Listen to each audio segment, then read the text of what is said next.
순간이 당연한 것 아니라 은혜여서 모든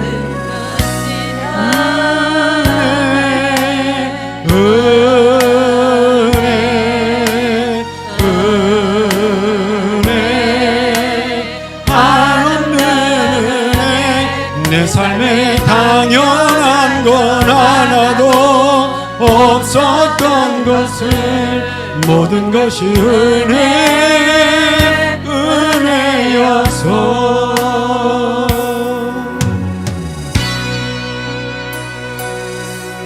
내가 이 땅에 태어나 사는 어린아이 시절과 지금까지 숨을 쉬며 살며 꿈을 꾸는 삶 당연한 것 아니라 은혜여 내가 하나님의 자녀로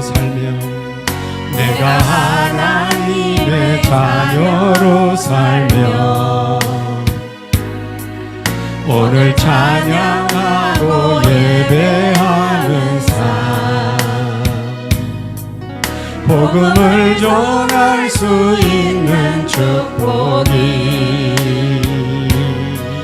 당연한 것 아니라 은혜여서 모든 것이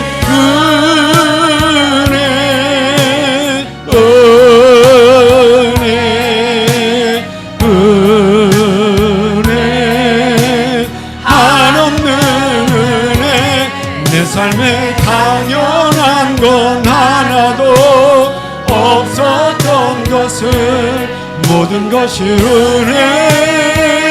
은혜여서 모든 것이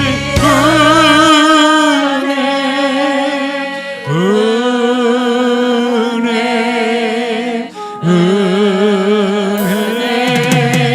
한없는 은혜 내 삶에 당연한 건 하나도 없었던 것을 모든 것이 은혜여 모든 것이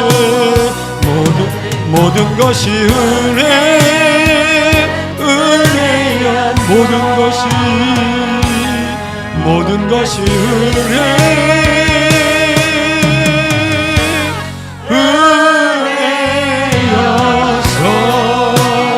우리 높은 하나님 앞에 영광의 박수로 우리 영광 돌리겠습니다. 은혜여서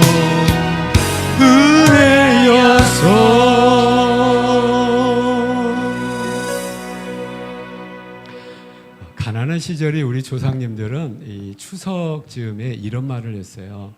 더도 말고 덜도 말고 한가위 같기만 해라. 한가위가 이제 큰 가을이라는 추석의 의미인데 이렇게 이제 굶지 않아도 되는 이제 가을 추수를 했잖아요. 우리의 오늘의 삶을 보면 365일이 한가위 풍요로운 어떤 그런 우리의 풍요로움을 누리고 있습니다. 그럼에도 불구하고 왜 이렇게 불만거리가 많고 왜 이렇게 원망거리가 많은지 모르겠어요. 하나님 앞에 감사를 회복하게 되는 우리 성숙한 우리 하나님 백성들, 우리 믿음의 식구들 다 되시기를 축복합니다. 네.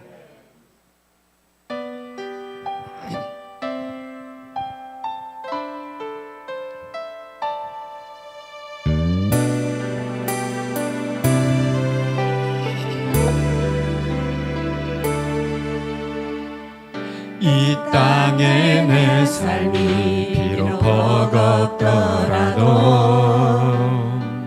주님의 선하심 나 믿으며 가리. 이 작은 자통에 주가 이루어 가시니 감사로 사는 삶 나 살기 원하네.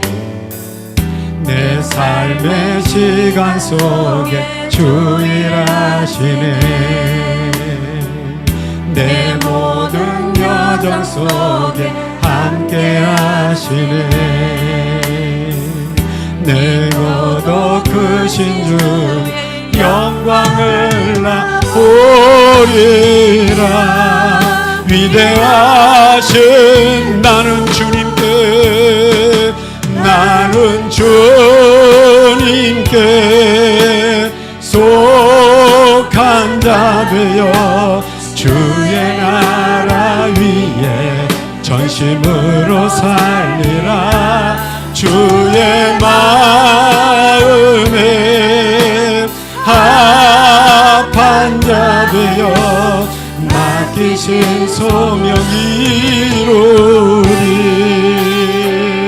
아멘 아멘. 삶이 비록 버겁다 주님의 선하심 나 믿으며 가니. 아멘 아멘.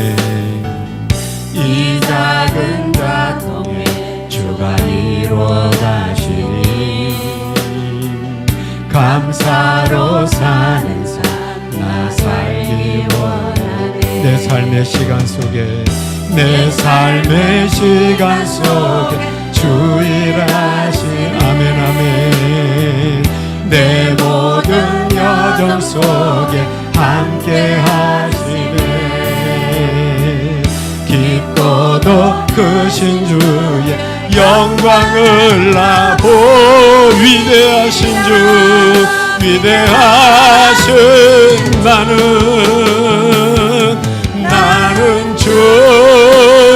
주님께 속한 자 되어 주의 나라 위에 전심으로 주의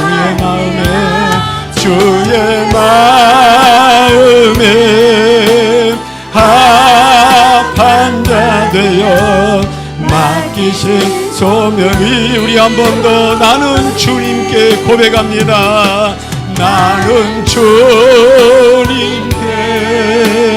속한 자 되어 주의 나라 위에 전심으로 살린 주의 마음에 합한 자 되어 맡기신 소명 이루리.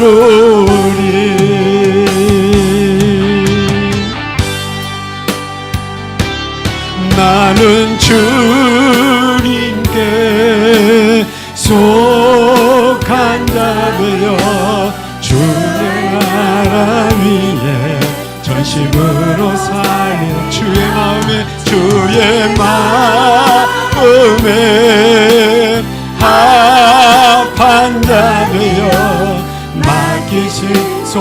우리 한번 고백합니다. 나는 주님께 속한 자 되어 주의 나라 위에 전심으로 살리라. 주의 마음에 합한 자 되어 맡기신 소명 이루. 주의 마음에 합한 자 되어 주의 마음에 합한 자 되어 맡기신 소명 이루. 우리 한 번 더 고백합니다. 맡기신 소명 이루. 한 번 더 고백합니다. 맡기신 소명 이루리.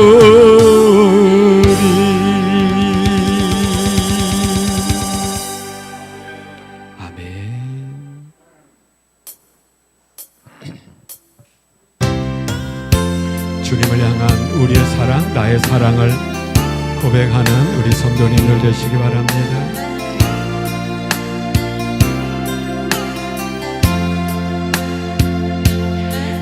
사랑합니다 주님, 사랑합니다 예수님. 주님 향한 내 마음을 기뻐 노래합니다.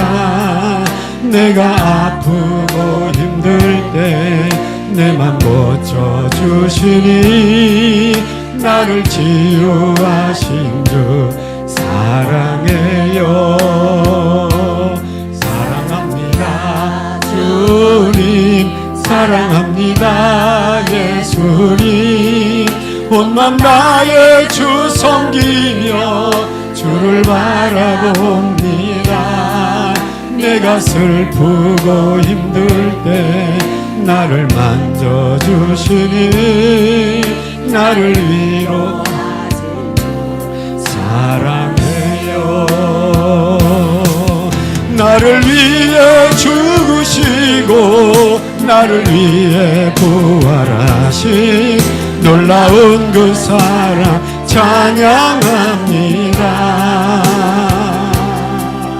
날 위해 주 걸어가신 그 길 주가 내게 주신 사명 가지고 사랑합니다 주님, 사랑합니다 예수님. 주님 향한 내 마음을 주께 노래합니다. 내가 아프고 힘들 때 내 맘 고쳐주시니 나를 치유하신 주 사랑해요. 나를 위해 죽으시고 나를 위해 부활하신 놀라운 그 사랑 찬양합니다. 아멘 아멘. 날 위해 주 걸어가신 그 길 따라갑니다. 주가 내게 주신 사명 가지고 사랑합니다 주님, 사랑합니다 예수님. 주님 향한 내 마음을 기뻐 노래합니다. 내가 아프고 힘들 때 내 맘 고쳐주시니 나를 치유하신 주 사랑해. 사랑합니다 사랑합니다 주님, 사랑합니다 예수님. 나를 위로하신 주 사랑해요. 하나님 앞에 응의 박수로 우리의 사랑을 표현하도록 하겠습니다. 하나님 감사합니다.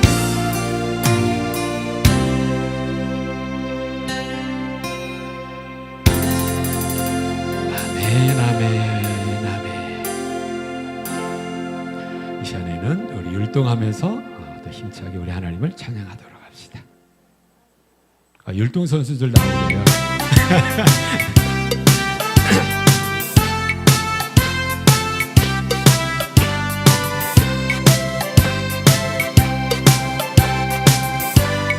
성도들아 이 시간은 찬송합니다. 성도들아 이 시간은 은혜 받을 기회로다. 성령님의 은혜 역사 우리 위에 임하셔 기회로다. 기회로다. 아멘 아멘. 이 시간 아멘. 은혜 받을 기회로 믿읍시다. 받읍시다. 이후의 기회는 마음문을 활짝 열고 마음문을 활짝 열고 찬송하며 기도하세. 하나님의 은혜 말씀 왜 못 받아들이는 기회로다. 기회로다. 아멘 아멘 아멘. 기회로다. 믿읍시다. 받읍시다. 이후의 기회를 잊지 마라. 타오르는 제다리에 모든 죄짐 던지어라. 성령불에 못 태운 죄 주님 가슴 태우는 기회로다. 기회로다. 이 시간은 은혜 받을 기회로다. 믿읍시다 받읍시다 이후의 기회를 잊지 마라. 내가 열한 사모하라 겸손하고 순종하라. 은혜 깊은 하나님이 우리 더욱 사랑할 기회로다. 기회로다. 이 시간은 은혜 받을 기회로다. 믿읍시다 받읍시다 이후의 기회. 내일 아침 있다 해도 내일 아침 있다 해도 인명생사 모르나니 내 인생의 은혜 위에 늘 있는 줄 생각나. 기회로다 기회로다. 이 시간은 은혜 받을 기회로다. 믿읍시다 받읍시다 이후의 기회를 잊지 마라. 아멘 아멘.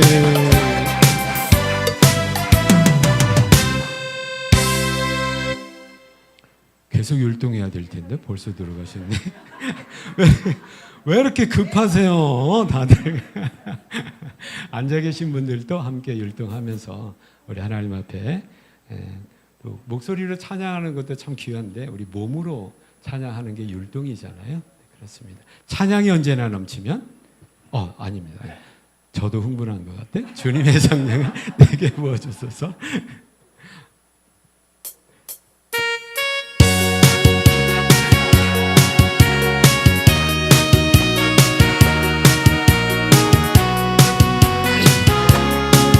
주님의 성령을 내게 부어주소서.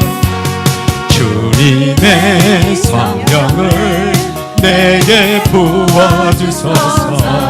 나의 맘 주님의 성령을 사모합니다. 나의 눈 열어주사 주님 보게 하소서. 나의 귀 열어주사 충성 듣게 하소서. 주여 내게 주님의 성령 부어주소서.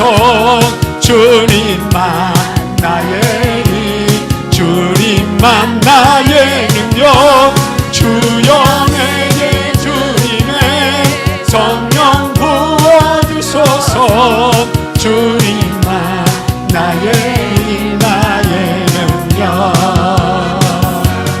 주님의 성령을 내게 부어주소서. 나의 맘 주님의 성령을 사모합니다. 아멘. 나의 눈 열어주사 주님 보게. 나의 귀 열어주사 충성 듣게 하소서. 주여 내게 주님의 성령 부어주소서. 주님만 나의 힘 주님만 나의 능력. 주여 내게 주님의 성령 부어주소서. 주님만 나의 힘 나의 능력. 아멘. 계속 율동한다니까 계속 들어가고 계시네. 아니 왜 그래? 잠깐 쉬시는 거예요? 찬양이 언제나 넘치면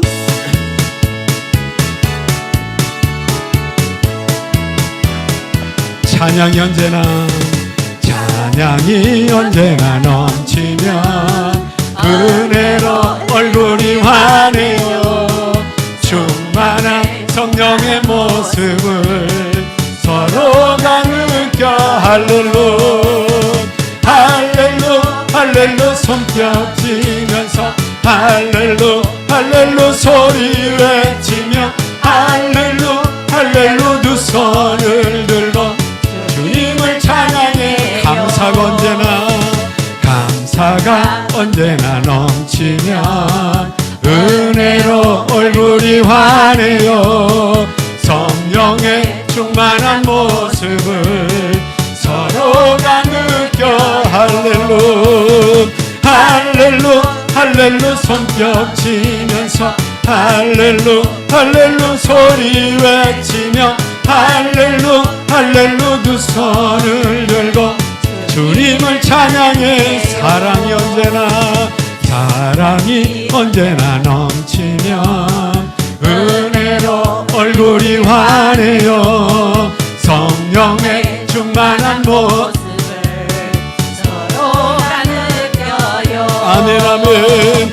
할렐루 할렐루 손뼉 치면서 할렐루 할렐루 소리 외치며 할렐루 할렐루 두 손을 들고 주님을 찬양해.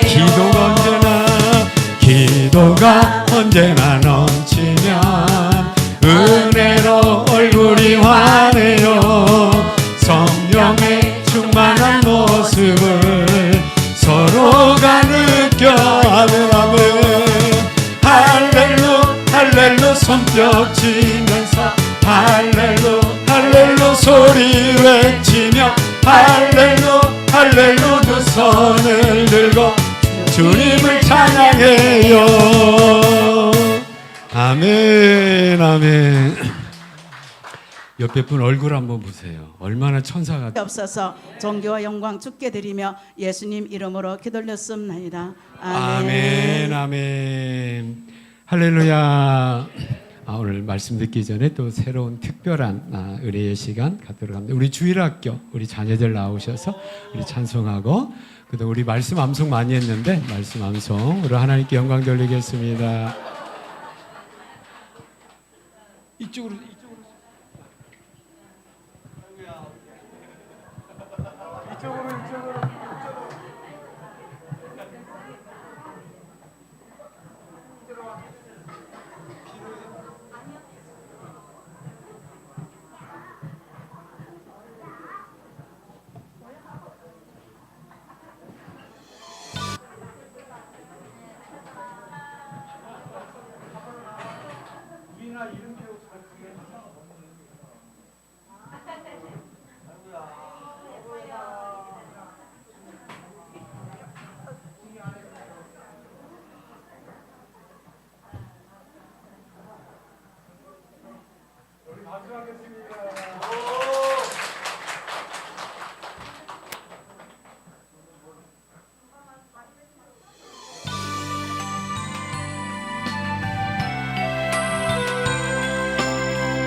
이 시간 하나님 앞에 나와서 참되게 영과 진리로 예배합니다.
자, 우리 친구들 히브리서 11장 자신 있지요? 네, 우리 40절 다 하고 싶은데 시간 관계상 다 할 수는 없대요. 우리 20절까지만 우리 큰 목소리 바른 자세로 할게요. 자, 히브리서 11장 시작!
십구.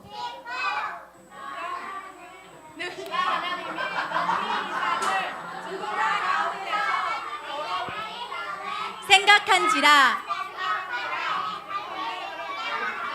더러 받은 것이니라. 20.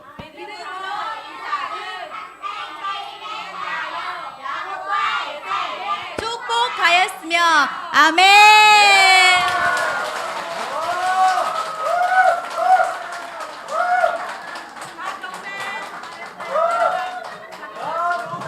자, 차렷 경례 박수하겠습니다. 아이고 우리 자녀들 잘했어요. 잘했어요. 잘했어요. 다시 한번 큰 박수로 우리 자녀들 축복합시다.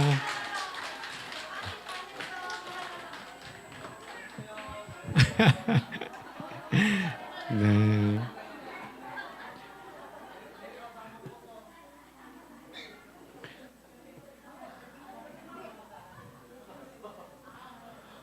우리 작년부 2부 예배가 한국교회에 비하면 대단히 길게 설교를 해요. 제가 한 60분 정도, 60분에서 한 70분 정도 설교를 하는 거예요. 원래 제가 90분 설교하는 게 습관이 됐는데 중국에서는 1시간 반 설교를 했는데 한국에 오니까 거의 한 60분, 70분 하는 것 같아요. 그러니까 네, 여러분 이제 한국교회 다니시다가 오시면 한국교회는 한 30분 설교하시거든요. 근데 이제 이 교회는 왜 이렇게 예배가 길고 아이고 이 교회는 이렇게 설교가 길어 하실 것 같은데 제가 무슨 말씀 드리고자 하냐면 밑에 지금 우리 성재가 몇 살이지? 4살. 그다음에 우리 시은이가 이제 2학년. 그다음에 우리 이제 찬미, 성미가 이제 중2, 3. 그다음에 우리 이제 성군이, 우성이가 이제 고2 이제 이렇게 되는데 그런 친구들이 밑에서 예배 드릴 때는 우리보다 설교가 더 깁니다. 그래서 이게 이제 뭘 말씀드리냐면 하나님 말씀을 이렇게 강하게 지금 훈련을 받고 있어요. 그래서 지금 우리 시은이 같은 경우 이제 대부분 우리 자녀들도 그런데 그 이제 500구절 넘어서 이제 1000구절 향해서 가고 있어서 어디 몇 구절이 아니라 이제 성경을 외우는 거죠. 창세기 2장, 창세기 3장, 6장, 히브리서 11장 이렇게 해서 앞으로 1000구절, 5000구절 이렇게 가는 이게 유대인들의 어떤 그 구약의 유대인들의 자녀 신앙 교육법이라고 합니다. 그래서 13세 이전에 13세가 유대인들이 이제 성인식을 해주는 건데 그때까지 모세오경, 창세기, 출애굽기, 레위기, 민수기, 신명기를 다 암송하게 하는 것이 이제 그렇게 해서 암송할 때 누가 기쁘겠어요? 애들 너무너무 힘들고 가정들마다 아마 전쟁을 지금 하고 있을 거예요. 심하게 고대 이렇게 흔들리시는 분은 이제 지금 우리 김정승 권사님 아마 애들은 안 하려고 하고 부모는 시키려고 하고 애들이 이제 하게 되면은 몇 가지 이제 유익이 있습니다. 먼저 하나님 말씀을 내 10년 가운데 박으니까 이 자녀들이 절대 어긋난 길로 못 갑니다. 왜냐하면 하나님 말씀이 이제 그 10년 가운데 어렸을 때 이 가치관과 세계관이 딱 이 어떤 고정이 돼 있기 때문에 그런 의미가 있고 또 하나는 뭐냐면 우리 자녀들이 이거 하기 싫은 일인데 자녀들에게 뭐가 심겨지냐면 하기 싫더라도 해야 되는 게 있고 해야 되는 건 하기 싫더라도 반드시 해야 되는구나 라고 하는 뭐가 생기게 됩니까? 인내력이 생기게 됩니다. 그래서 대부분 우리 이제 시은이 같은 경우 이제 들었는데 2시간 동안 집에 딱 그 자리에 앉아서 말씀 509절을 암송을 해야 된대요. 2시간 동안 애가 앉아 있는 거죠. 이거 보통 일이 아니잖아요. 이런 훈련이 돼 있는 거예요. 그러다 보니까 이런 강도 높은 신앙 훈련이 무엇과 자연스럽게 연결되냐면 예절이 생겨요. 어른들을 어른들로 이제 이렇게 알게 되고 또 하나 뭐냐면 학교 공부가 아주 월등합니다. 시은이가 2학년인데 시은이는 이제 암송을 막 509절 넘었거든요. 하다 보면 학교에 있는 어떤 그 국어 교과서나 내용을 보면 한 번 읽으면 얘는 다 암송이 되는 거예요. 그러니까 시험이 틀릴 일이 없는 거죠. 이처럼 공부 잘하기 위해서 우리가 이걸 하는 건 아니지만 하나님 말씀대로 훈련을 제대로 하다 보면 어떤 학습의 효과도 월등하게 되는 거죠. 그래서 우리 자녀들이 이렇게 훈련을 받고 있습니다. 그래서 우리 주일학교에서 많이 기도해 주시고 할 수 있으면 이 훈련의 어떤 이런 원리를 도중에 오는 우리 중고등부 자녀들, 대학부 자녀들 어떻게 하면 우리 장년부들에게도 이 부분을 어떻게 적용할 것인가가 저의 기도 제목이기도 하고 고민이기도 합니다. 어린 아이들이나 우리 모든 장년부 노년에 이르기까지 한 가지 핵심 원리는 뭡니까? 하나님 말씀이 우리 10년 가운데 있어야 우리가 살아갈 수 있다라고 하는 거죠. 그걸 지금 우리 자녀들은 훈련을 받고 있습니다. 그래서 여러분 혹시 제가 설교가 조금 길어지더라도 우리 목사님 이렇게 설교가 기나 원망하지 마시고, 지난주에도 우리 2부 끝나고 밑에 내려갔는데 그때까지 설교를 하고 있는 거예요. 그러니까 애들은 그렇게 훈련을 받고 있습니다. 그래서 우리 성도님들, 우리 자녀들 위해서 많이 기도해 주시고, 혹여나 주변에 어린 자녀들이 있으면 또 우리 교회로 많이 인도를 해서 이렇게 어렸을 때부터 신앙훈련과 이런 인격훈련을 제대로 훈련하는 가운데 우리 자녀들을 또 양육하는 우리 성도님들 다 되시기를 축복합니다. 하나님 말씀 요한계시록 오늘 11장 우리 하나님 말씀 같이 듣도록 합니다.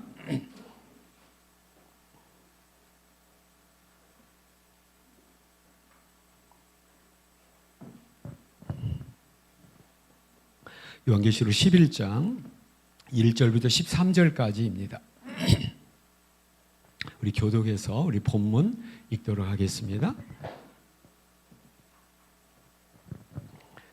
1절 제가 먼저 읽고 2절 우리 성도님들이 읽으면서 우리 13절까지 교독을 합니다. 13절은 우리 다 같이 합독하도록 합니다. 1절입니다. 또 내게 지팡이 같은 갈대를 주며 말하기를 일어나서 하나님의 성전과 제단과 그 안에서 경배하는 자들을 측량하되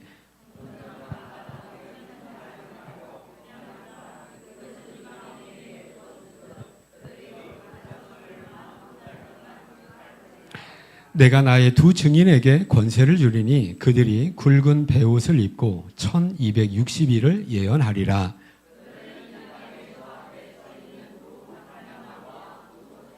만일 누구든지 그들을 해하고자 하면 그들의 입에서 불이 나와서 그들의 원수를 삼켜버릴 것이요 누구든지 그들을 해하고자 하면 반드시 그와 같이 죽임을 당하리라.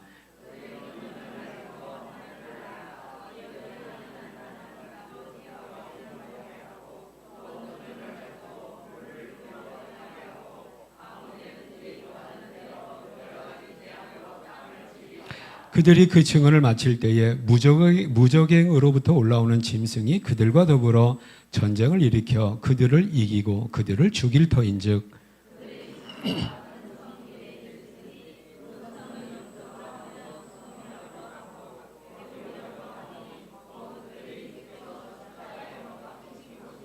백성들과 족속과 방언과 나라 중에서 사람들이 그 시체를 사흘 반 동안을 보며 무덤에 장사하지 못하게 하리로다.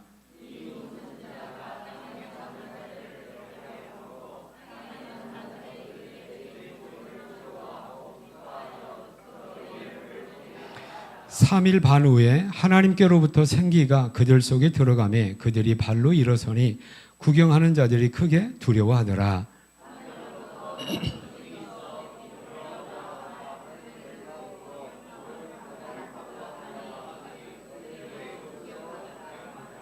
함께 읽겠습니다. 그때에 큰 지진이 나서 성 10분의 1이 무너지고 지진에 죽은 사람이 7천이라.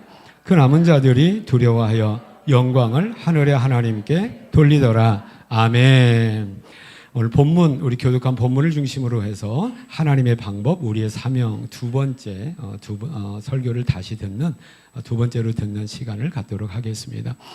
우리가 지금 요한계시를 이렇게 순서적으로 쭉 배우고 있는데 지금 이 내용은 전체 어떤 내용이냐면 두 번째 재앙, 나팔 재앙의 심판 가운데에 있는 그 내용을 지금 우리가 듣고 있습니다. 그러니까 재앙을 우리가 듣고 있는 것이죠. 그러면 재앙이라는 어떤 사건이 일어나는 그 시간의 폭, 언제 이 사건이 일어난다는 겁니까? 요한계시록은 일관되게 우리에게 이러한 재앙이 예수님의 초림부터 예수님의 재림 때까지 계속적으로 있어질 재앙 사건이라고 우리에게 말씀을 하고 있는 겁니다. 저 또한 이것을 강조하면서 이렇게 여러 번 여러분에게 말씀드리는 것은 요한계시록을 우리가 이해하는 것 중에 하나가 뭐냐면 요한계시록을 종말, 세상의 끝에 대한 어떤 이러한 주제의 책으로 보면서 요한계시록에 일어나는 어떤 여러 가지 희구한 어떤 표현들이나 이런 사건들을 통해서 일어나는 그러한 사건들은 지금 우리에게도 상관이 없이 앞으로 세상 끝날 즈음에 일어날 일들로만 우리가 생각을 하는데 요한계시록은 그것이 아닙니다. 요한계시록의 모든 사건들은 이미 시작이 되었고 언제 시작이 되었다라고 우리가 생각을 하면 돼요. 예수님의 초림 때에 이미 이 재앙의 사건들이 시작이 되었고 언제까지 있어질 겁니까? 예수님 재림 때까지 있어질 거라는 거예요. 여러분 우리가 지금 몇 년도를 살고 있습니까? 2025년, 2025년도를 살고 있는데 2025년도의 의미가 뭐냐면 예수님께서 이 땅에 태어난 지, 오신 지 올해가 2025년째 해라는 의미가 됩니다. 그러니까 요한계시록에 나와 있는 모든 재앙적인 사건들은 모두 다 이미 시작이 되었고 지금도 우리가 볼 수 있는 사건들이고 앞으로도 이 사건들은 계속될 것이다 라고 하는 그 어떤 재앙의 어떤 이런 시간적 배경을 여러분들이 이해를 하시기를 바랍니다. 또 그러면 재앙의 사건들이 일어난다고 했는데 구체적인 재앙의 내용이 뭐냔 말이에요. 그 구체적인 재앙들이 뭐냐는 거죠.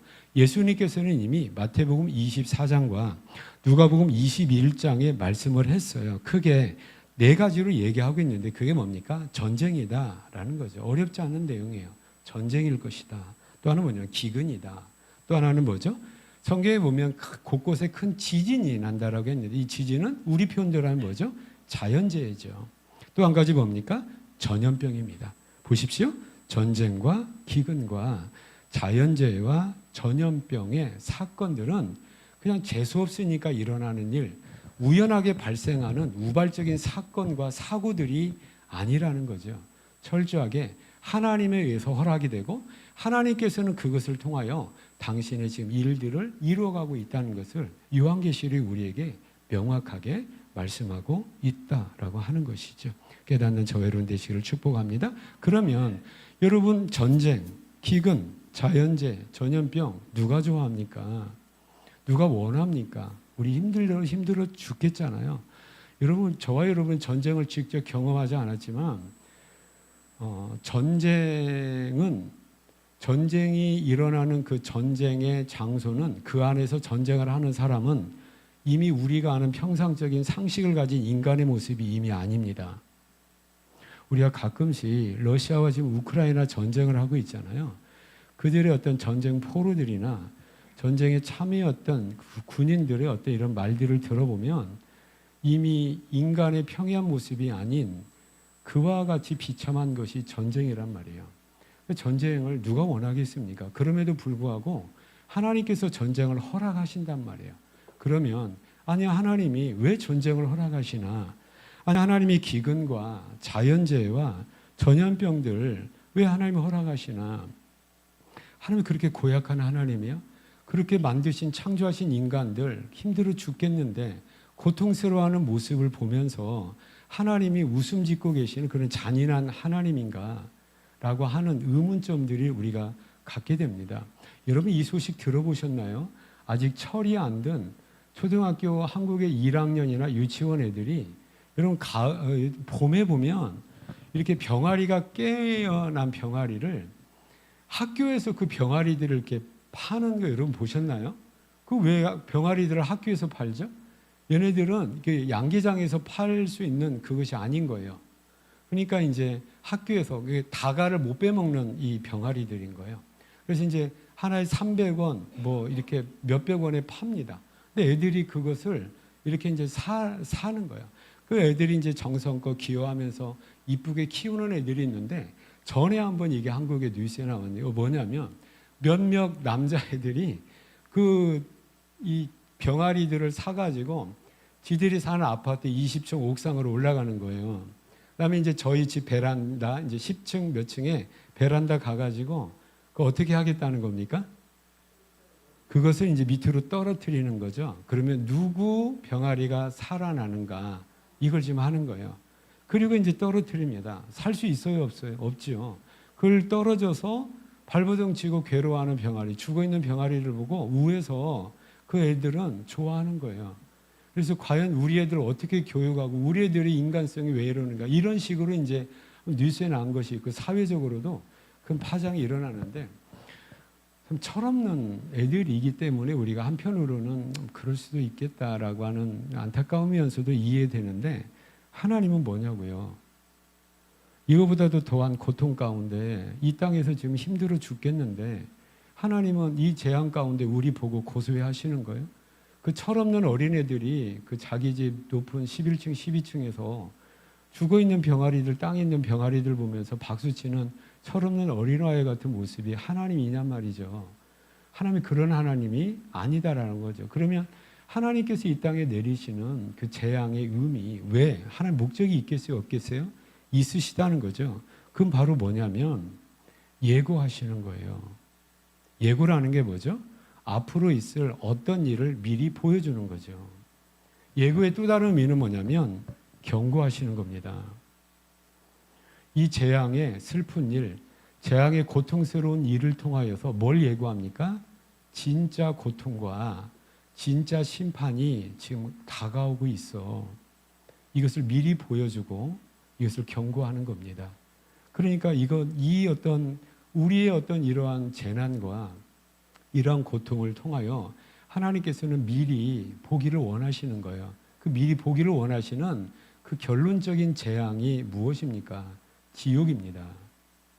지옥 심판이고 지옥 재앙이 앞에 있다라는 것을 지금 우리가 싫어하고 고통스러워하는 전쟁과 기근과 자연재해와 전염병을 통하여서 미리 보여주고 미리 경고하는 거죠. 왜 그래요? 그거 당하라는 겁니까? 빨리 피하라는 겁니까? 피하라는 거죠. 이 하나님의 목적과 의도를 가지고 이런 의미로서 어떤 초림으로부터 재림 때까지 하나님의 재앙들이 이 땅에 이루어지고 있다는 거죠. 그러면 요한계시록 우리가 지금 11장 보는데 이대로 지금 계속 재앙의 경고와 이런 예고적인 어떤 이런 것들이 계속 가요. 그럼 최후적인 모습이 어떤가? 우리 미리 한번 가볼까요? 20장 한번 보시기 바랍니다. 20장이에요. 20장은 드디어 예수님께서 재림한 상황이에요. 20장 11절에서 15절입니다. 찾으셨죠? 또 내가 크고 흰 보좌와 그 위에 앉으신 이를 보니, 여기 보면 흰 보좌, 이를 우리가 뭐라고 합니까? 백보자 심판이라고 합니다. 마지막 예수님께, 근데 보좌에 누가 앉아 계세요? 앉으신 이는 재림하신 예수님이에요. 심판주로 앉아 계신다는 거예요. 땅과 하늘이 그 앞에 피하여 간데 없더라. 지금 우리에 있는 이 모든 것들이 다 없어지고 새 하늘과 새 땅이 이루어질 것을 말씀하고 있는 겁니다. 또 내가 보니 죽은 자들이 큰 자나 작은 자나 그 보좌 앞에 서 있는데, 예수님 보좌 앞에 심판받기 위해서 큰 자나 작은 자나 이 세상에 살고 있는 모든 자들이 앞에 서 있다는 거죠. 심판을 받기 위해서 서 있는데 뭐가 있대요? 또 책들이 펴 있고 또 다른 책이 펴졌으니, 책들이 있고 책이 있습니다. 이 책들은 뭡니까? 책은 뭡니까? 생명책이라. 죽은 자들이 자기 행위를 따라 책들에 기록한 대로 심판받으니, 여러분 이건 물질적인 의미의 구체적인 어떤 노트, 책을 의미하는 게 아니잖아요. 이건 우리에게 이해하기 쉽도록 하나님께서는 우리의 믿음을 또 우리의 모든 행위를 하나님 아세요? 모르세요? 아시고 그대로 우리가 주님 공의의 하나님 앞에, 예수 그리스도 앞에 심판받을 날이 분명히 있다는 것을 얘기하고 있어요. 지금 예수님 오시기 전에 이 심판이 이루어지기 전에 지금 재앙을 통하여 이거 경고하고 있다고요, 지금. 그리고 어떻게 됩니까? 12절 하반절에 자기 행위를 따라 책들에 기록된 대로 심판받으리니, 13절에 바다가 그 가운데 있는 죽은 자들을 내주고 또 사망과 음부도 그 가운데 있는 죽은 자들을 내주며, 이건 뭡니까? 믿는 사람이나 안 믿는 사람이나 구원받은 사람이나 구원받지 못한 사람이나 다 부활합니다. 죽으면 끝나는 게 아니에요. 우리 영혼이 있어요. 다시 살아나요. 불신자들도 다시 살아납니다. 그리고 심판받습니다. 그리고 어떻게 된다는 겁니까? 내줌에 각 사람이 장애의 행위대로 심판을 받고, 14절 같이 읽습니다. 시작. 이것이 둘째 사망 곧 불못이라. 둘째 사망이래요. 이게 두 번 죽는다는 거예요. 두 번째 죽는다는 거죠. 저와 여러분 첫 번째 죽습니다. 우린 다 죽어요. 뭡니까? 120년 살다 우리 죽을 거 아니에요. 우리 윤원권 집사는 500년 살 거예요? 120년 살 거예요? 150년 살 것 같아요, 우리 집사는. 150년 살든 200년 살든 1000년 살든 물리적인 시간이 끝나면 물리적인 이생의 삶은 끝납니다. 이게 첫 번째 죽음, 이게 첫 사망이에요. 둘째 사망은 뭡니까? 죽음으로 끝나지 않아요. 뭐가 있어요? 우리는 영혼이 있어요. 혼이 있다고요. 그럼 뭐 한다는 겁니까? 다시 예수님 재림 때에 다시 부활을 해요. 그리고 어떻게 된다고요? 심판받아서 구원받지 못한 사람은 둘째 사망, 그거 뭡니까? 지옥 가는데 불못인데 거기에서 영원히 삽니다. 저와 여러분은 존재가 소멸하지 않아요. 우리 영혼이 있어요. 하나님의 형상인 영혼이 있기 때문에 성경이 이걸 얘기하고 있고, 이 지옥의 심판이 지금 오고 있으니까 이것 예고편으로 지금 이 전쟁과 재앙, 우리가 싫어하고 우리가 고통스러워하는 이 일을 통하여서 지금 지옥 심판이 오고 있으니까 빨리 그것을 빨리 미리 보고 빨리 준비하라고 우리에게 말씀하고 있는 거예요. 여러분, 성경이 하나님 말씀인 줄로 믿으시기를 축복합니다. 저는 믿습니다. 성경에 예수님 뭐라고 했죠? 성경에 1.1획도 땅에 떨어지지 않아요. 이 엄청난 무게 있는 이 하나님의 경고가 그냥 유야무야 그냥 안개가 끼었다가 햇빛 나오면 없어지듯이 스르르 그냥 없어지는 게 아니라고요. 이건 분명히 일어날 일이에요. 예수님이 이 세상에 오신다고 했을 때에 많은 사람이 기다렸다가 2000여 년 전에 예수님 초림 때도 예수님 오셨는데, 약속하신 예수님 오셨는데 알아봐요, 못 알아봐요? 못 알아봐요. 예수님 오신다고 했는데 우리는 우습게 생각을 해. 아니, 예수님 오신다는 약속이 2000년이나 흘러 2025년이라고 했잖아요. 2025년이나 지났는데 왜 안 오는 거야? 온다면 벌써 오고도 남았겠지, 왜 안 오는 거야? 라고 하면서 예수님 오실 그 경고를 우리는 우습게 생각을 한단 말이에요, 지금. 근데 예수님 첫 번째 오셨어요, 안 오셨어요? 오셨죠. 어느 날 갑자기 그분이 느닷없이 하늘에서 뿅 오신 것이 아니에요. 이미 오시기 몇천 년부터, 몇백 년부터 오신다 약속하셨어요, 안 하셨어요? 하시고 오셨다고요. 그리고 또 오신다 두 번째 오셔라고 지금 하고 있단 말이에요. 근데 우리는 다시 오실 예수님을 왜 우리는 마치 안 오실 것 같이 우리가 이거 너무 가볍게 생각을 하고 있는 거예요. 지금 오신다라고 지금 우리 주변에 일어나고 있고, 전 세계적으로 우리 주변에 개인적으로 공동적으로 일어나는 이런 재앙들을 통해서 지금 하나님께서 이거 말씀하고 계시는 거예요. 왜 말씀하고 계시는 거예요? 그냥 우당탕 한꺼번에 와서 심판하지 않고 왜 이렇게 기다리시는 겁니까? 주님께서는 주님의 하나님의 속성, 기본적인 하나님의 속성은 두 가지가 돼요. 공의 속성이 있다고요. 공의 속성은 뭡니까? 행한 대로 그대로 책임을 돌리시는 거예요.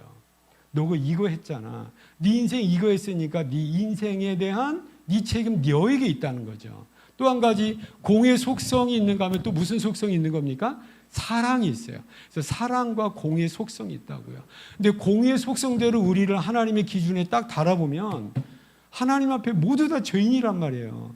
그럼 모두 다 어디 가야 돼? 지옥 가야 돼. 근데 하나님께서는 뭐죠? 사랑의 속성이 있어요. 그래서 지옥 가는 걸 못 보시는 거예요. 그러니까 어떻게 합니까? 구원의 길을 주셨어요. 그러기 위해서 누가 오셨습니까? 예수님이 오셔서 지옥 갈 수밖에 없는 죄의 대가를 어디에서? 십자가에서 죄값을 다 갚아줬잖아요. 예수님 십자가의 마지막 말이 뭡니까? 다 이루었다. 이 말이 뭐예요? 다 갚았단 말이에요. 그리고 뭐 하래요? 그 예수 믿으면 네 죄 용서받고 구원받을 거다라고 구원의 문 열어줬어요. 우리는 전도하다 보면 아니 하나님이 사랑하신 다음에 왜 인간을 지옥 보내요? 하나님 인간을 지옥 보낸 적이 없어요. 인간이 지옥을 선택하는 겁니다. 예수 선택하면 된단 말이에요. 근데 선택을 하지 않는 거예요. 하나님이 지옥 가고 있는, 지옥을 선택해서 고집스럽게 가고 있는 그 사람들을 향한 하나님의 마음이 안 읽혀지십니까? 지옥 가는 걸 못 보는 거예요. 그러니까 기다리는 거예요. 1000년 기다렸다고요. 2000년 기다렸다고요. 재앙을 내리면서 기다렸어요. 요한계시록은 4분의 1의 재앙이 이것 가지고 안 되니까 3분의 1로 높였다고요. 2분의 1로 높였다고요. 점점 세게 하면서 지옥 가면 안 되잖아. 이 예고적인 이 경고적인 최종적인 지옥이 있는데 왜 이 재앙 가지고 왜 못 듣는 거야? 왜 못 보는 거야? 이게 주님의 안타까움인 거예요. 이게 재앙의 의미입니다. 우리 하나님을 오해하지 맙시다. 왜 2000년 동안에 재앙만 내리고 왜 하나님 뜸을 들이는 거야? 기다리는 거예요. 베드로서 3장 10절 이하에 보면 분명히 얘기하고 있잖아요. 모든 사람이 구원받기를 원하는 하나님의 기다리심이 지금 몇 년을 기다린 거예요? 2000년. 우리는 그래서 하나님 우습게 생각을 해. 아니 2000년 동안 안 오시는 거 보니까 하나님 안 오신가 보다. 이거죠. 여러분 그렇지 않습니다. 깨닫는 저혈은 다 되시기를 축복합니다. 그러면서 이러한 하나님의 죄인을 향한 끝없는 사랑으로 기다리고 계시는데 이 재앙 가운데 그럼 재앙의 결과가 뭡니까? 9장 한번 펴보시기 바랍니다. 9장부터 오늘까지 이제 쭉 있는 오늘 본문까지 이해를 해야 되는데 9장 20절 보세요. 재앙의 결과가 뭔지요.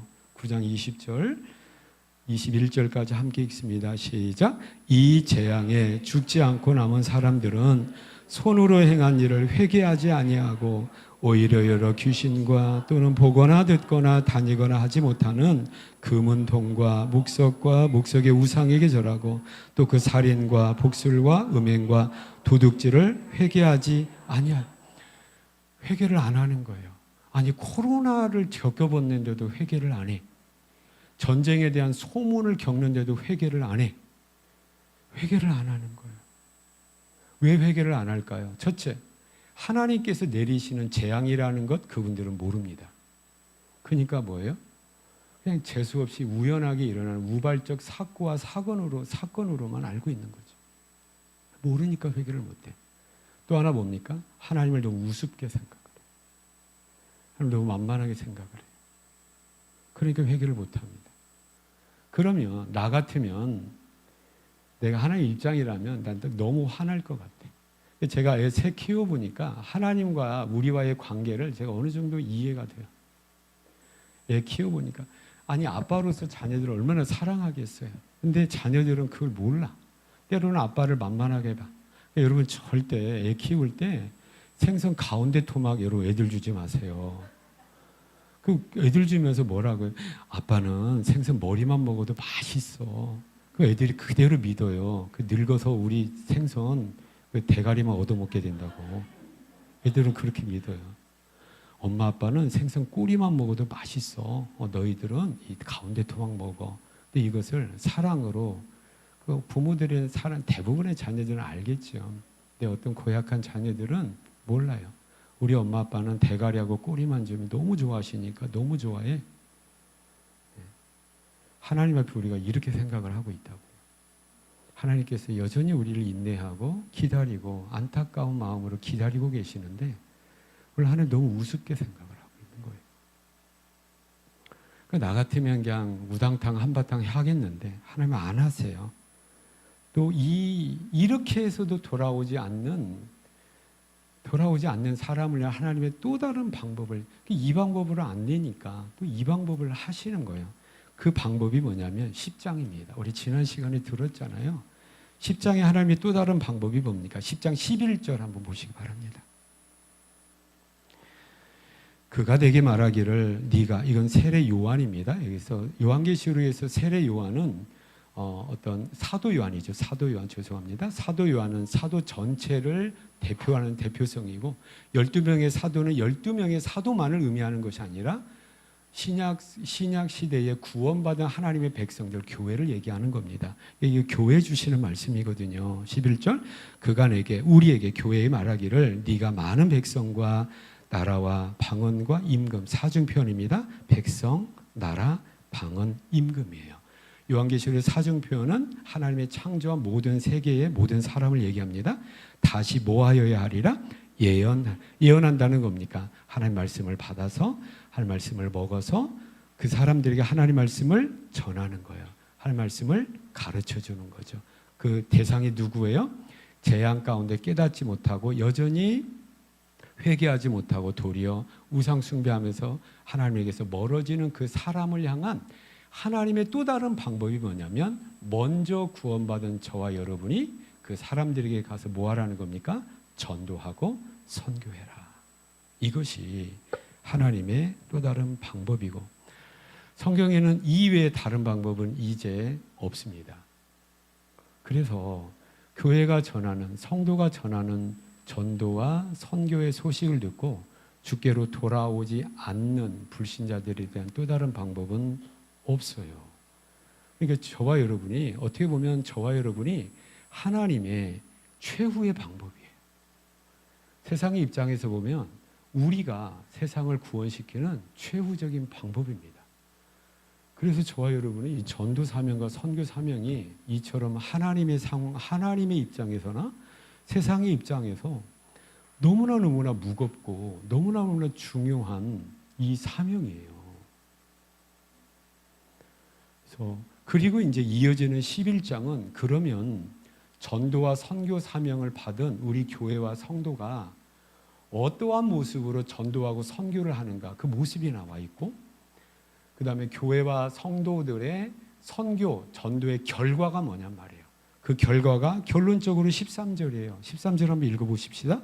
그때에 큰 지진이 나서 11장 13절 이 결과지요. 그때에 큰 지진이 나서 성 10분의 1이 무너지고 지진에 죽은 사람이 7천이라. 그 남은 자, 여기 남은 자들, 9장의 남은 자들 회개하지 않았어요. 근데 여기 남은 자들은 뭡니까? 두려워하여 영광을 하늘의 하나님께 돌리더라. 이것이 전도와 선교의 결과입니다. 하나님께서는 구원하기를 원하시는 충만한 수에 들어와야 되는 하나님의 택자들, 이제 전도와 선교를 통하여서 지금 부르고 계시는 거예요. 그 저와 여러분, 저희는 전도하지 않으면, 그래서 이건 교회의 거의 유일한 사명이 뭐냐면 전도입니다. 선교예요. 교회 공동체를 이루는 우리 성도님들, 우리 정신 바짝 차려야 돼. 하나님께서 우리에게 원하시는 거. 그래서 제가 주보에 일부러 세가족 넘버링을 합니다. 번호를 매기잖아요. 25-27이에요. 우리 교회에 등록한 성도입니다. 27번째 올해 등록을 했어요. 주님께서 우리 교회를 사용하시고 정말 기뻐하시리라고 믿습니다. 우리 명절입니다. 이제 많은 친척들 만나고 많은 가족들 만나요. 우리 기도하자는 거죠. 부모님들 찾아뵙는데, 형제 자매들 만나는데, 우리 자녀들 만나는데, 친척들 만나는데 정말 풍요로운 우리가 음식을 놓고 기쁨으로 우리가 명절을 보내야 되는 것도 중요한데, 또 하나 뭡니까? 그분들 믿지 않고 있다면, 아직도 구원받지 못했다면 그분들을 향한 구원의 소망, 주님께서는 그분들을 놓은 적이 없어요. 그분들을 포기한 적이 없다고요. 근데 우리는 놓아버려. 우리는 포기해버려. 여전히 이 전도의 사명을 깨닫고 전도의 명절, 또 복음을 전하면서 영혼을 구원하는 열매가 풍성한 추석 명절이 되기를 축복합니다. 명절이 되기를 축복합니다. 그러면 교회가 어떻게 전도해야 되는가? 어떤 양상을 가지고 전도를 하게 되는가? 1절, 2절입니다. 1절 한번 읽겠습니다. 시작. 또 내게 지팡이 같은, 자 1절 시작.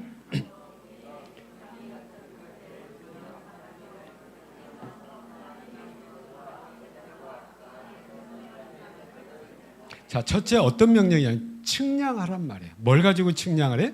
지팡이 같은 갈대. 우리는 길이를 잴 때 뭘로 재죠? 줄자 가지고 누르륵 깨서 줄자 재고, 건축 현장에 가보니까 요즘에는 뭐죠? 이게 막 불빛이 나와가지고 딱 비치니까 레이저 그 딱 하더라고. 근데 이때는 그것이 없었어요. 어떤 미터법이나 이런 것들이 통일되지 않았습니다. 그래서 갈대는 뭐죠? 마디가 있겠죠. 마디가 있어서 세 마디를 가지고 이 지팡이 같은 갈대로 하나, 둘. 예전에 그 옷감을 사러 가면 한 자, 두 자 이렇게 했잖아요. 그것 같은 거예요. 그러니까 이거 뭐냐면 길이를 재라라는 거예요. 길이 측량을 해라라는 거죠. 길이를 재는데 그 대상이 뭡니까? 1절 보시면 하나님의 성전과 제단을 길이를 재는. 그러니까 하나님의 성전의 길이를 재고 제단의 길이를 재래요. 그럼 이제 몇 미터 뭐 가로 세로 높이 나오겠죠. 근데 이상한 것은 뭐냐? 그 다음 표현이에요. 그 안에서 경배하는 자들을 측량하라. 아니 사람을 어떻게 측량을 해요? 이 측량은 단순히 물리적인 어떤 음성으로 몇 미터 재라는 게 아닙니다. 어떤 의미냐면 여기는 구별해라는 거예요. 측량의 범위 안에 들어가는 성전의 여기까지는 구별해라. 성전이라는 건 뭡니까? 하나님의 백성들이에요. 하나님의 백성들 여기까지는 구별했다 이 말이죠. 이게 또 한 가지 2절 보시기 바랍니다. 성전 바깥 마당은 측량하지 말고 그냥 두라. 그건 내버려 두라는 거죠. 왜 내버려 두래요? 이것은 이방인에게 주었은즉 그들이 거룩한 성을 42달 동안 짓밟으리라. 여기 보십시오. 성전의 어떤 부분은 구분을 해가지고 짓밟지 못하도록 막아주시고 지켜주시는 거예요. 그런데 성전 밖은 이방인에게 준 거예요. 거기를 짓밟도록 한 거예요. 자, 그러면 여기에서 주는 교훈이 뭡니까? 성전 안에 있어야 돼. 교회 안에 있어야 돼. 믿음 안에 있어야 돼. 이거 아멘 하면 안 돼요. 그래야 보호받아라고 하는 건데 이것을 이렇게 이야기하는 건 사실 많아요. 그런데 이것은 그때 당시에 성전의 배경을 잘 이해를 못하시는 분이 이렇게 설교합니다. 물론 성경 전체적으로 보면 틀림이 없죠. 그런데 여기서 얘기하는 성전 바깥 마당은 측량하지 말라. 성전 바깥 마당은 무슨 마당이냐면 이방인의 뜰이에요. 이방인의 뜰이 왜 필요했냐면 시간이 가면 갈수록 로마 제국 안에 많은 이방인들에게 유대인들이 복음을 전하게 됩니다. 그러면 이방인들도 하나님 믿는 사람이 생겨요, 안 생겨요? 생겨. 그 사람들도 예루살렘에 와가지고 성전 제사에 참여를 해야 돼요. 그런데 유대인들은 이방인들 싫어해. 같이 섞여 있기도 싫어해요. 그래서 시간이 가면 갈수록 이제 사람들의 모이는 구획이 나눠지게 됐어요. 그래서 성전 제단에서 가장 가까운 거기서는 제사장의 뜰이 됐고요. 그 다음에 제사장의 뜰 바로 뒤에 뜰은 뭐냐면 유대인 남성들의 뜰이 됐어요. 그 다음에 그 뒤는 누구예요? 유대인 여성들 뜰. 요즘에 이제 여성과 남성의 위치가 바뀌겠죠? 여성이 앞에, 남성이 뒤에. 그렇죠? 그 다음에 뜰이 뭐냐면 성전 밖의 마당, 이건 이방인들이 있는 거예요. 그러면 이방인의 뜰도 성전이에요, 아니에요? 성전입니다. 여기서 얘기하는 것은 뭐예요? 자, 이것을 우리 성도로 표현하자고요. 그러면 성도의 한 무리는 구분을 하시고 한 무리는 구분하지 않는 거잖아요. 여러분, 그럼 누구를 구분하고 누구를 구분하지 않는, 구별하는 거, 구분한 것은 하나님께서 보호하시겠다는 거고, 구분하지 않는 것은 42달 동안 짓밟힌다. 환난과 핍박을 받도록 한다라고 하는 거죠. 누가 그런 거예요? 이것은 누구는 그렇고 누구는 이렇고 누구는 이렇다는 것이 아닙니다. 교회와 성도들의 동시적인 두 가지의 모습을 이렇게 얘기하고 있는 거예요. 때로는 교회가 뭐예요? 보호를 받고 하나님의 능력으로 승리를 하지만 때로는 같은 교회가 핍박을 받고 뭐예요? 조롱을 받고 죽은 자와 같이 세상의 미물과 같이 되리라. 이걸 얘기하고 있는 거예요. 이런 상황 가운데, 그러니까 결론적으로 얘기하면 능력과 보호를 하는 가운데, 보호를 받는 가운데 주님의 능력으로 뭐 한다는 겁니까? 복음을 전할 것이고, 복음을 전할 때 또 다른 면으로 뭡니까? 핍박을 받고 환을 당하고 감옥 가야 되고 굶주리고 매 맞아야 되는 그 모습도 있어요, 없어요? 있습니다. 이 두 가지 모습을 이렇게 표현하고 있는 거예요. 이해가 되시기를 축복합니다. 그래서 이 두 가지, 모순되는 듯한 두 가지의 모습인 거잖아요. 모순되는 듯한 두 가지의 모습이 예수님께 그대로 있습니다. 여러분, 우리가 5장을 지났는데 이 부분은 내가 오늘 설명하려고 5장에서 이걸 설명하지 않았어요. 5장 한번 돌아가 보십시오.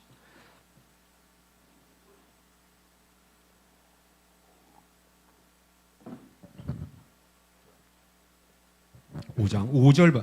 자, 요한계시록 기억하십니까? 요한계시록 4장은 누구를 얘기하고 있죠? 하늘에 보좌가 있고 보좌 위에 앉으신 이가 있는데 무엇과 같고? 벽옥과 같고 홍보석과 같고 녹보석과, 이건 누구를 얘기하는 거죠? 하나님 아버지. 4장은 성부 하나님 얘기하고 있고요. 5장은 누구 얘기하고 있는 거냐면 성자 하나님 예수님 얘기하고 있는 겁니다. 그래서 5장은 예수님에 대해서 두 가지로 표현을 해요. 5장 5절 보시기 바랍니다. 우리 윤은건 집사님이 사자와 같은 음성으로 읽어주시기 바랍니다. 장로 중에 하나가 내게 말하되 울지 말라. 유대 지파의 가다 다윗의 뿌리가 이기었으니 이색과 그 일곱 군을 내시리라. 저기 예수님이 여기서 뭐라고 표현되어 있냐면 유다 지파의 뭘로 표현돼요? 사자. 여러분 이 사자는 뭐냐면 호랑이, 사자, 곰 이 사자입니다. 그러니까 예수님이 뭘로 표현되어 있냐면 사자예요. 그럼 여러분 동물의 세계에서 사자의 의미는 뭡니까? 왕입니다. 능력이에요. 감히 대들 사람이 없어요. 이게 예수님이에요. 할렐루야. 그런데 바로 6장에 보면 어린 양과 같은 우리 최월아 집사님이 양과 같은 목소리로 6절 한번 읽어주세요.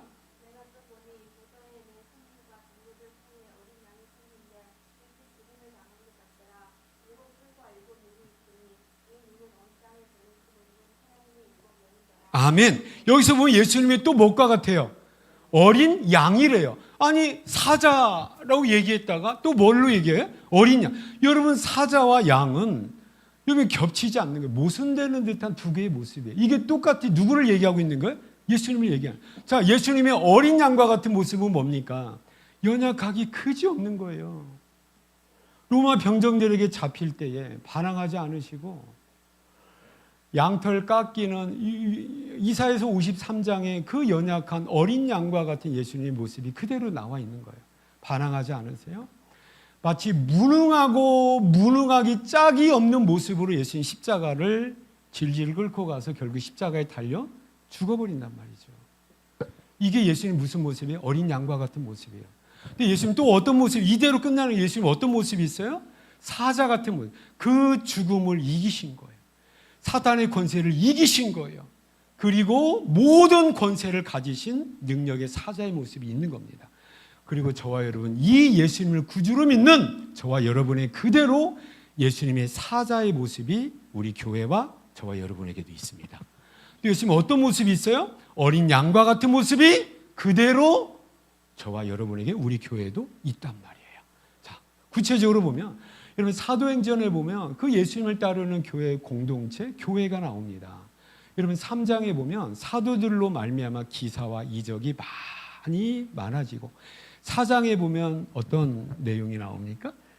미문에 앉은 나면서부터 앉은뱅이에 대한 거린을 베드로와 요한이 가다가 어떻게 하죠? 은과 금은 내게 없거니와 내게 있는 것으로 내게 명하노니 일어나 걸으라고 하니까 걸었어요, 안 걸었어요? 병을 이긴다고요. 어둠의 세를 이긴단 말이에요. 이것은 양과 같은 모습이에요? 사자 같은 모습이에요? 사자 같은 모습이에요. 이게 당시 교회 모습이었어요. 그리고 이제 4장에 넘어가서 뭡니까? 성전 안에 들어가서 예수 부활의 소식을 전하는데 그때 당시 세상의 권력과 결탁한 그때 당시 지도자, 종교 지도자들이 예수 복음 전하는 걸 싫어해요. 그래서 베드로와 요한을 뭡니까? 잡습니다. 그리고 해가 이미 저물어서 가둔이라 당장에 어디 갔어요? 감옥 갔어요. 아니 낮 동안에는 어둠의 권세를 일어나 하니까 일어났어요. 이 권세가 얼마나 큰 권세입니까? 근데 바로 뭐예요? 수갑 차고 감옥에 갇혔다고요. 그리고 다음날 뭐예요? 공회 앞에서 재판받아요. 그러니까 어떤 모습이에요? 똑같은 베드로 요한인데 어떤 모습이에요? 사자 같은 능력의 모습이 있고 또 어떤 모습, 양과 같은 연약하기 짝이 없는 불쌍한 모습이 있단 말이에요. 이게 예수님의 모습이었고 이게 초대교회의 모습이었고 이게 지금 저와 여러분의 모습이다라고 하는. 저와 여러분 주님의 일을 감당하는 데 있어서 저는 두려워하지 마시기를 축복합니다. 왜 그렇습니까?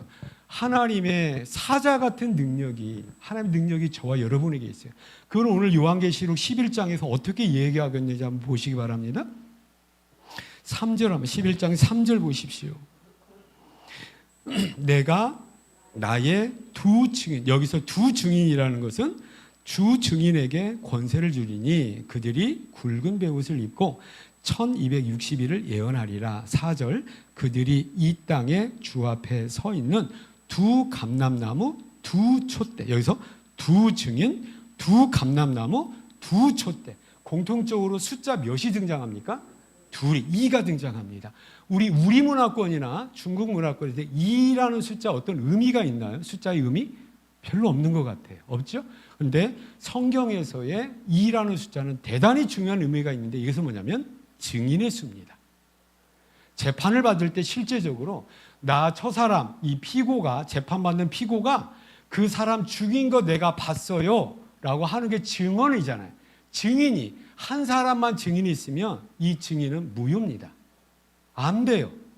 근데 똑같은 사건에 대한 똑같은 증인이 두 사람이 있으면 그것은 받아들여집니다. 그래서 두 사람, 그 증인이 두 사람 이상이 있어야 그것을 효력 있게 받아들이는 거예요. 자, 예수님께서도 제자들을 전도를 해서 보내시는데 몇씩 짝지어 보내는 거예요. 몇씩 짝지어? 둘씩 짝지우는 거예요. 그래서 성경은 증인의 수는 2입니다. 여기서 보면 두 증인은 모든 이단들이 또 이걸 가지고 문자적으로 해서 두 증인, 하나, 둘, 누구냐? 그 중에 하나는 뭐예요? 박태선이래. 여러분, 그 한국의 오래된 이단 중에 하나가 뭐냐면 박태선 전도관이라는 이단이 있어요. 이 소사 지역과 이쪽 지역이 굉장히 어떤 연관이 있어요. 여러분 보면은 신앙촌 상회라는 말, 이 신앙촌 상회 팻말 붙은 간판이 있잖아요. 이게 전도관이에요. 이단이에요. 그래서 박태선 전도관에 어떤 그 모이는 장소 건물이 저쪽에 있어요. 제가 설명이 잘 부천대 저쪽에 큰 거리변에 있는데 저는 처음에 교회인 줄 알았어요. 교회가 석조 건물인데 참 좋구나. 그래서 딱 봤는데 위에 보통 교회는 위에 뭐가 있죠? 십자가가 있는데 그 위에는 뭐가 있냐면 감람나무가 있어요. 비둘기가 있어요. 성령인 거예요. 비둘기는 성령을 의미하고 여기서 보면 감람나무 나옵니까? 안 나옵니까? 4절에 보니까 그들은 이 땅에 주 앞에 서 있는 두 감람나무. 이게 누구냐면 박태선이라는 거예요. 이게 이단들이 이렇게 여기서 둘이라는 것은 하나는 예수님이고 하나는 박태선이고 하나는 누구? 이거 둘 문자적인 의미의 둘이 아닙니다. 둘은 증인이에요. 그 누구를 얘기합니까? 교회의 증인 사명을 얘기하는 거예요. 이건 누구누구가 아니라 교회를 지금 얘기하고 있는 거예요. 그래서 교회의 증인 사역, 이렇게 교회가 증인 사역을 감당을 할 때에 뭐 하겠다는 게 3절에 내가 나의 두 증인에게 뭘 줍니까? 권. 누가 주는 거예요? 이 권세가 누구의 권세예요? 하나님이 예수 그리스도 승리하신 예수님이 우리 교회에 권세를 준대요. 그러니까 저와 여러분에는 누구의 권세? 엑수시아. 이 권세라는 말이 뭐냐면 권위예요. 우리의 권위. 예수님이 이런 질문 굉장히 많이 들었거든요. 당신은 어떤 자격으로 이거 합니까? 들었어요? 안 들었어요? 들었어요. 그 어떤 자격? 하나님 아버지가 날 보냈어. 그러니까 여기 대적할 수가 없는 거죠. 저와 여러분 전도자로 세상에 대한 구원자로 누가 세웠습니까? 우리가 하고 싶은 거예요? 아니요. 나도 하기 싫어요. 때로는. 나도 좀 쉬고 싶다고요. 근데 뭐예요? 하나님 세우시고 하나님께서 우리에게 전도자로서 뭘 주셨어요? 우리를 임명하신 거예요. 그러니까 이 권위를 누가 감히 대적을 합니까? 대적 못해요. 그리고 이 권위에 따라서 전도하고 선교할 때 엄청난 역사들이 일어날까 안 일어날까? 일어납니다. 그걸 여기서 이야기하고 있어요. 5절 보시기 바랍니다. 만일 누구든지 그들을 해하고자 하면 그들의 입에서 뭐가 나와요? 와 하면 막 불이 나와서 다 사람들. 이 불이 뭘 의미해요? 하나님 말씀의 능력이에요. 불 같은 말씀, 방망이 같은 하나님 말씀인 거죠. 말씀의 능력으로 주님께서 책임져 주신대요. 그래서 저는 이걸 알고 나면서 내가 어떻게 저 사람을 설득을 해야지? 어떻게 저 사람을 내가 설득력 있게 설명을 해서 저 사람을 믿게 해야지? 저는 이 교만을 없애버렸습니다. 제가 아는 것, 제가 믿는 것 그냥 전하면 되는 것. 제가 전하면 이 말씀의 능력은 누구에게 있는 겁니까? 하나님께 능력이 있는 거죠. 여러분 그래서 전도는 실패가 없어요. 여러분 어줍지 않게 저와 여러분이 그 사람 교회에 데리고 와서 믿게 하는 건 전도가 아닙니다. 전도는传道, 도를 전하는 거예요. 이게 전도지. 왜 그 사람 믿고 안 믿고를 우리가 책임지려고 하냐고요. 이건 우리가 할 일이 아니에요. 이건 인간이 할 짓이 아니라고요. 전도는 뭐합니까? 내가 아는 만큼만, 내가 믿는 만큼만 전하면 돼요. 그 전도는 실패가 없다니까요. 말 못합니까? 교회 전도지 몇천 장 만들어 놨다고 그곳 가서 예수 믿으세요. 이게 전도예요. 이거 뭐 실패하고 성공할 거가 뭐가 있냐고. 이거 하면 돼요. 깨닫기를 축복합니다. 그 믿고 안 믿고 그 불의 능력은 누구에게 있는 겁니까? 하나님에게 있어요. 왜 우리가 하나님의 할 일을 왜 우리가 하려고 하냐고요. 전도같이 쉬운 게 없습니다. 그게 믿으세요. 저는 그 지난 시간에도 제가 간증겸 얘기했잖아요. 모교에서 지금도 장로님으로 정말로 충성스럽게 하고 있는 그 장로님, 저희 친구란 말이에요. 고등학교 시절에, 대학교 시절에.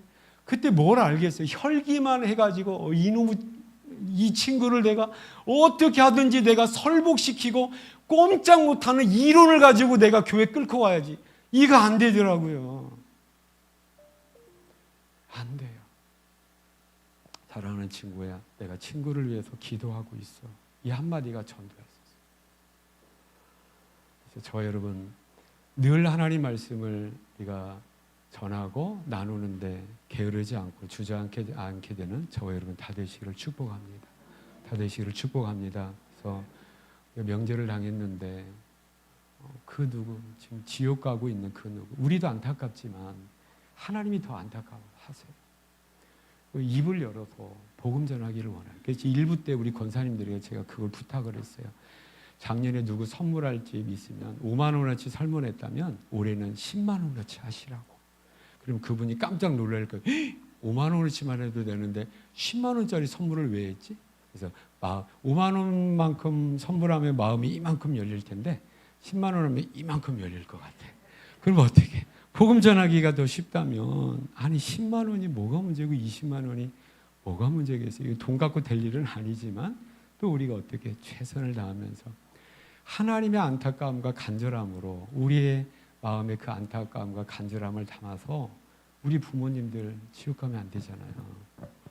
사랑하는 우리 자녀, 우리 남편, 또 우리 형제 자매들, 안 믿는 우리 친척들, 내 이웃들 하나님께서 안타깝게 기다리고 계시고 최후의 방법으로 먼저 믿는 저와 여러분을 통해서 그 사람들도 예수 듣게 하기를 원하십니다.